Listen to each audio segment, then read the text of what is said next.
जय हिंद, वंदे मातरम। आज़ाद हिंदुस्तान की तस्वीर कि दिवाली में अली बसे राम बसे रमज़ान, ऐसा होना चाहिए अपना हिंदुस्तान। दरअसल ये बात इसलिए कहनी पड़ रही है क्योंकि हमारे देश के महान क्रांतिकारियों ने अपना सर्वस्व बलिदान किया और जो स्वप्न आज़ाद हिंदुस्तान का देखा था, क्या वो स्वप्न पूरा हुआ है या फिर वो स्वप्न अभी अधूरा है। आज़ादी की इस वर्षगांठ पर न्यूज़ वन इंडिया उन महान शख्सियतों के बीच में आ पहुंचा है जिनके पूर्वजों ने इस देश के लिए अपना सर्वस्व बलिदान कर दिया है। स्वतंत्रता संग्राम सेनानियों के वंशजों के बीच न्यूज़ वन इंडिया की टीम है। महेश गुप्ता जी हैं, आपके पिताजी ने स्वतंत्रता संग्राम की लड़ाई लड़ी है। स्वर्गीय श्री जगदेव शान जी। दिनेश चंद जैन जी हैं, आपके पिताजी भी स्वतंत्रता संग्राम सेनानी रहे हैं। स्वर्गीय श्री सुंदरलाल जैन जी। श्री सरबजीत कपूर साहब हैं जो लगातार स्वतंत्रता संग्राम सेनानियों के साथ मिलकर एक लंबे अरसे से काम कर रहे हैं, खोज रहे हैं उन्हें, उनके वंशजों से बात करते हैं ताकि उन्हें एक मान सम्मान की स्थिति मिल सके। परवीन दुबलिश जी हैं। काकोरी कांड किसे याद नहीं है, आज़ादी की लड़ाई का सबसे महत्वपूर्ण काकोरी कांड। आपके दादा श्री विष्णु शरण दुबलिश जी उस काकोरी कांड में शामिल रहे और 10 वर्ष की काले पानी की सज़ा हुई और अंडमान भेज दिए गए। सभी से एक एक करके बात करेंगे, जानने की कोशिश करेंगे कि आज़ादी की इस पर्व पर वो क्या सोचते हैं, क्या उनका मानना है। सर, आपका बहुत बहुत स्वागत है न्यूज़ वन इंडिया पर। सबसे पहला मेरा ये सवाल है कि जो आज़ाद हिंदुस्तान की परिकल्पना आपके पूर्वजों ने की थी, आपके पिताजी ने स्वतंत्रता संग्राम की लड़ाई लड़ी है, तो सबसे पहले तो मैं जानना चाहूँगा, निश्चित तौर पर एक गर्व की अनुभूति होती है कि हाँ उन्होंने वो बहुत गर्व की अनुभूति होती है, लेकिन आज के हिंदुस्तान के हालात देखते हुए हमें दुख भी होता है कि उन्होंने इतनी, हमारे पूर्वजों ने कितनी देश को आज़ादी कराने में मेहनत करी और जेल गए और जो अंग्रेज़ों के वो सहे, उसके बावजूद भी आज हम उनका कोई सा अनुसरण नहीं कर रहे हैं और हम बहुत दुखी हैं। आपके पिताजी श्री जगदेव शान जी आपसे कभी कोई जिक्र किया हो, कोई ऐसे किस्से का चीज़ें तो बताते होंगे कि भाई आज़ादी की लड़ाई कितनी मुश्किलों से लड़ी गई। हाँ, वो कहते थे कि हमने बहुत कई दिन रात भूखे रहे, ये रहा, और आज हमको इस तरह से कोई भी वो नहीं करता है। तो कई बार उन्होंने, जब वो स्वतंत्र सेनानी अध्यक्ष थे, उन्होंने डीएम को भी कहा कि जो स्वतंत्र सेनानी का वो करते थे कि आप उनको कार भेजिए और जब उनको बुलाइए, मेरे पास तो है, मैं नहीं मांग रहा अपने लिए, लेकिन जो और जिनके पास आने का साधन नहीं है, बुजुर्ग हैं, उनके लिए कार भेजिए। ये बताइए जैन साहब, सबसे पहले तो निश्चित रूप से एक गर्व तो है, एक सीने में भी एक गर्व रहता है कि हाँ, हमारे पिताजी इस देश के लिए लड़े। मेरे पिताजी 14 वर्ष की आयु में प्रथम बार जेल गए। वो उन दिनों हाई स्कूल में पढ़ते थे और जब वो जेल में थे, जब ही उनका रिजल्ट हाई स्कूल का उनको प्राप्त हुआ और लगभग वो 4.5 से 5 वर्ष के बीच उन्होंने जेल की यातनाएं थी। सही शुरू में वो प्रारंभिक रूप में क्रांतिकारी थे और भगत सिंह के साथियों में उनकी गिनती होती थी।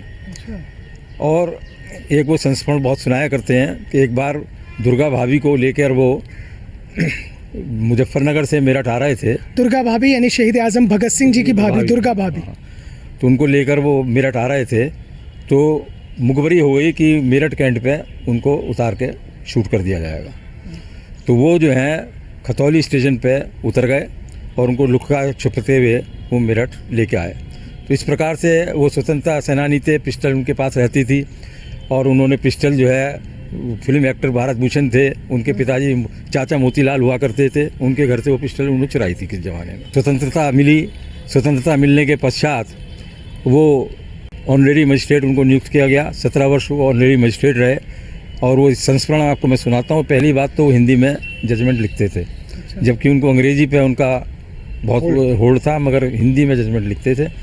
दूसरी बात, वो साइकिल से कचहरी जाते थे, रिक्शा से इसलिए नहीं जाते थे कि लोग ये कहेंगे कि रिक्शा के पैसे तो कचहरी से निकालेगा ही। दरअसल ये चीज़ें इसलिए थी क्योंकि उन्होंने आज़ादी की लड़ाई लड़ी थी। वो जानते थे कि कितनी मुश्किलों से हमने अपने मुल्क को आज़ाद कराया है और उसके बाद कितनी मुश्किलें देश के लोगों के सामने हैं, इसलिए वो ईमानदारी की मिसाल। मेरे साथ स्वर्गीय श्री विष्णु शरण दुबलिश जी की तीसरी पीढ़ी है, परवीन दुबलिश जी, और इनके दादा काकोरी कांड में 10 साल की काले पानी की सज़ा पाए थे, अंडमान भेजा गया था। सबसे पहले तो आपका न्यूज़ वन इंडिया पर बहुत बहुत स्वागत है। धन्यवाद। आप बहुत छोटे रहे होंगे, पिताजी निश्चित रूप से काकोरी कांड का जिक्र करते हुए ज़रूर कहते होंगे कि दादाजी ने कितनी मुश्किलें सही और कितनी यातनाएं सही। मैं जैसे आपने बताया कि मैं तीसरी जनरेशन हूँ और जब मैंने होश संभाला तब तक उनकी मृत्यु हो चुकी थी, लेकिन ये हमारा सौभाग्य है कि हम उस परिवार में पैदा हुए हैं जहाँ पे विष्णुचंद्र जी ने अपना सर्वस्व योगदान दिया। शुरुआत उन्होंने एक सेनानी के रूप में करा, फिर वो गरम दल से जुड़ गए और जो आपने बात कही है काकोरी कांड की बात, वो आप देख रहे हैं सामने काकोरी ट्रेन एक्शन का शताब्दी समारोह बनाया जा रहा है और ये पूरे साल भर चलेगा। और उसके महत्वपूर्ण भूमिका निभाई थी क्योंकि वो सुपरिटेंडेंट थे वैश्यनाथालय में और वहीं पे सारी प्लानिंग हुई। और चूँकि वो कम उम्र के थे और ज़्यादा उनको उस रूप में संलग्न नहीं कर पाए वो, तो उनको काला पानी की सज़ा दी गई और 10 साल रहे और टोटल उन्होंने 18 साल अपना जीवन एक स्वतंत्र सेनानी के रूप में कारागार में बिताया। निश्चित रूप से गर्व की अनुभूति तो है ही कि मैं उन दादा का पोता हूँ जिन्होंने इस मुल्क को आज़ाद कराने के लिए लड़ाई लड़ी।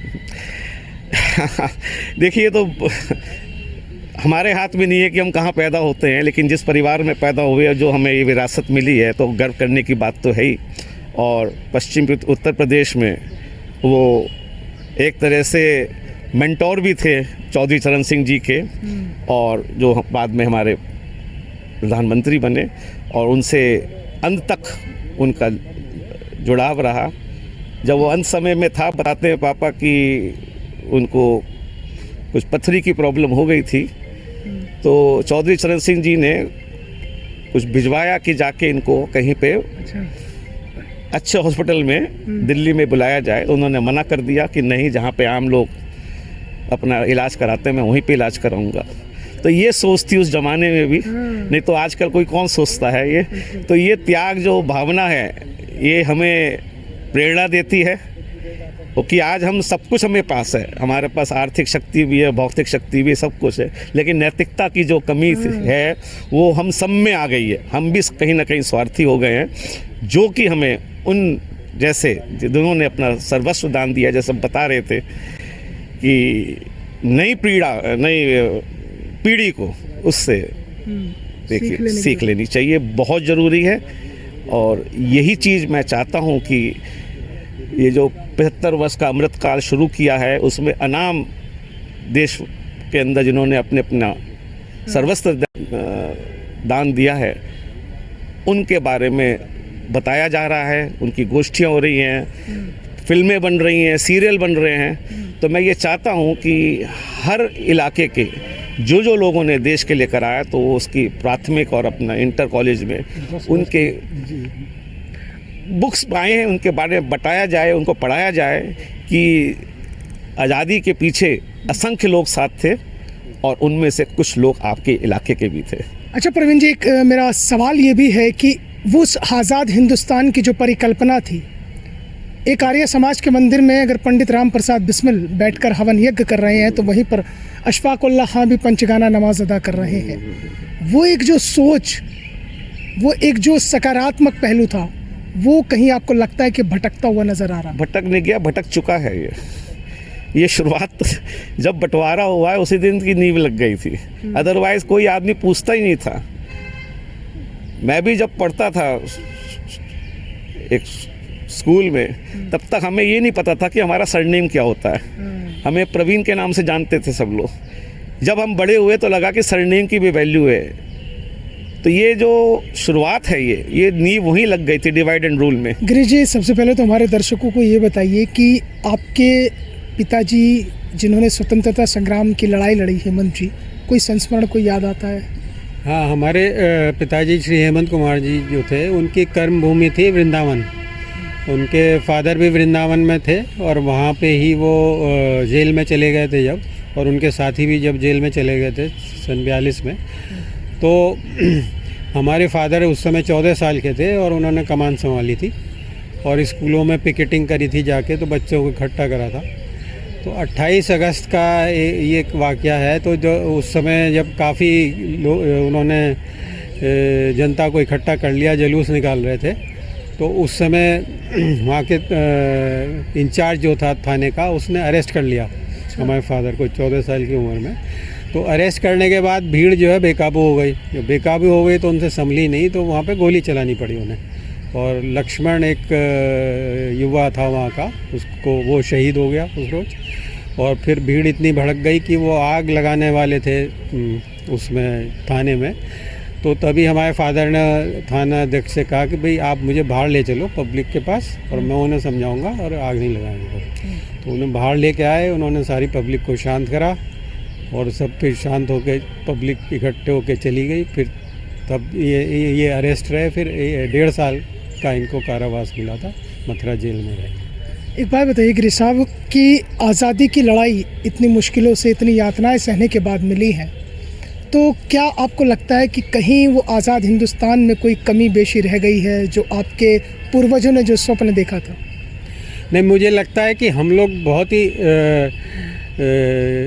थोड़ी हमारी धीमी गति होगी शायद डेवलपमेंट की, लेकिन हम बिल्कुल प्रगति की ओर चल रहे हैं और अपनी संस्कृति को लेके साथ चल रहे हैं। आप ये देखिए कि आसपास के जो देश थे, और जैसे पाकिस्तान भी यहाँ बना, तो उसकी हालत आप जानते ही हैं। तो भारत तो एक इस पूरे एशिया में इस समय आप देखिए अपने प्रगति की ओर है।